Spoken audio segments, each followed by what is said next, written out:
Mas aí, aproveitando para abrir um subtópico nisso que você falou, desse valor dos dados que a gente acaba ajudando a indústria a ter, dos nossos comportamentos, dos eventos que acontecem no nosso dia a dia, falando de privacidade, né?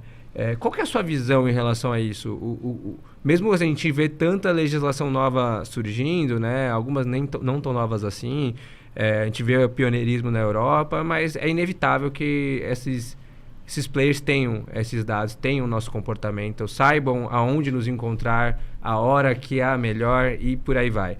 Qual que é a sua visão de tudo isso? Bom, o Bauman, em diferentes obras, ainda mais numa obra chamada Vida para o Consumo, ele mais ou menos estabelece o seguinte paradoxo, né?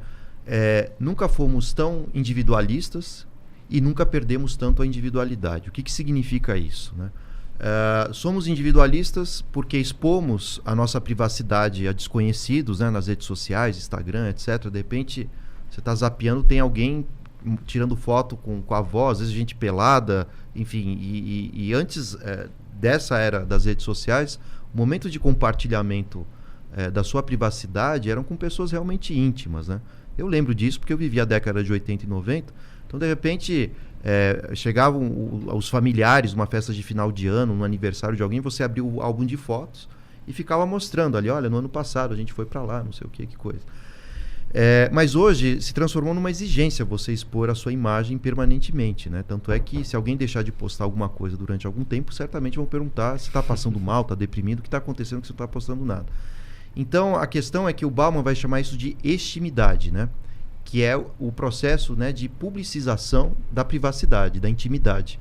Então, não é mais intimidade, é uma extimidade de exteriorização, né? Bom, se não é de uma forma voluntária que as pessoas fazem isso, né, expondo a sua privacidade, pode ser de uma forma involuntária.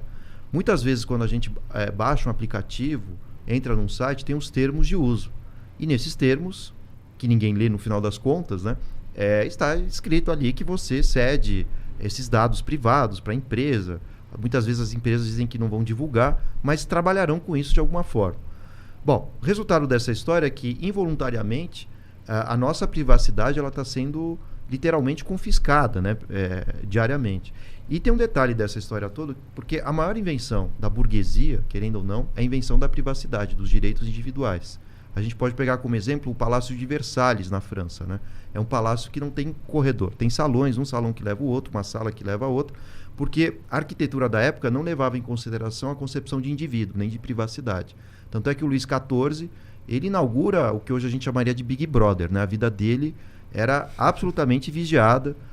Quando ele acordava de manhã, a nobreza estava em torno da cama dele, às noites os banquetes, e tudo que ele usava e falava era anotado, virava um modismo, enfim.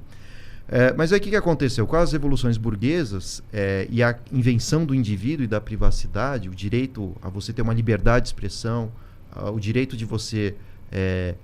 isso vem desde o Locke, né, de você não ter a privacidade violada pelo Estado, isso vai ter um impacto sobre a arquitetura também, né? Então, consequentemente, as casas burguesas são construídas com corredores, com quartos separados uns dos outros, e hoje qualquer pessoa reivindica o direito de ter a chave do próprio quarto, né? E falar, não, aqui ninguém entra. Bom, então, de fato, a privacidade foi uma grande invenção burguesa. No entanto, o que foi acontecendo, né? Esse direito tão essencial, ele está se despedaçando por conta da inteligência artificial, do Big Data, e o que era um ato privativo, né, se tornou cada vez mais um ato público, seja lá para o que for.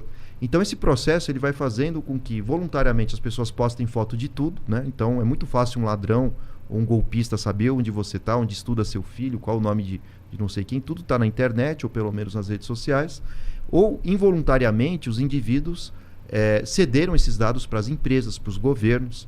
Se não fosse por isso, o Trump não teria sido eleito, talvez nem mesmo o Bolsonaro, né, por conta de vendas, né, de dados pessoais. Mas o resultado dessa história é que nunca fomos tão individualistas, porque nunca expomos tanto a nossa imagem a desconhecidos, né, o nosso eu, o nosso ego, as nossas selfies, né, no duplo sentido que isso carrega, mas ao mesmo tempo nunca perdemos tanto a individualidade, ou seja, o direito à privacidade. Então hoje vivemos numa sociedade que é absolutamente vigiada, né? E era uma coisa que, por exemplo, um filósofo como Michel Foucault já deduzia que ia acontecer, né? A sociedade do controle, né? E esses controles geram um panóptico. né? O panóptico, originalmente, ele surgiu com um projeto de cadeia, né? Pelo Bentham, no século XVII para o XVIII, porque na França, ele era inglês, né? Mas na França ocorriam várias enfim, revoltas, os presos e tudo mais. E aí o governo francês fez um processo de licitação para reformar os presídios, porque a situação era insustentável. E aí o Jeremy Bentham criou o projeto do panóptico, né? Que era uma prisão circular, no centro uma torre onde ficariam os carcereiros, os policiais, e a ideia era fazer com que os presos tivessem sempre a sensação de que estavam sendo vigiados, ainda que não houvesse ninguém na torre. A ideia dessa vigilância gerava uma espécie de adestramento, então um autocontrole. Automaticamente você se regulava, não fazia qualquer tipo de revolta, etc. O problema não está no presídio, o problema é o final do texto do Bentham, desse projeto, porque ele termina o projeto dizendo o seguinte: bom, este meu brilhante projeto poderia ser usado em escolas, no trabalho, né? Então, quando você vê as divisórias de vidro ou de acrílico numa empresa, não é para que entre mais iluminação e as pessoas trabalhem melhor, não é uma questão apenas arquitetônica. Mas se você se levanta para ir ao banheiro, todo mundo sabe que você está indo ao banheiro. Automaticamente você se autorregula, né?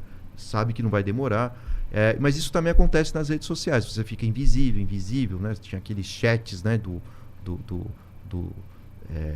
Aqueles aplicativos, né, da Microsoft de comunicação uns anos atrás. Aí você cancela, inclui, deixam te ver se você está online ou não está. Vigia a vida do outro, se é casado, se é separado, se está namorando, se tem emprego. Então vejam que nós criamos uma sociedade do controle espontâneo, né? As pessoas se vigiam também. Não só umas com as outras, mas também empresas com Big Data, etc.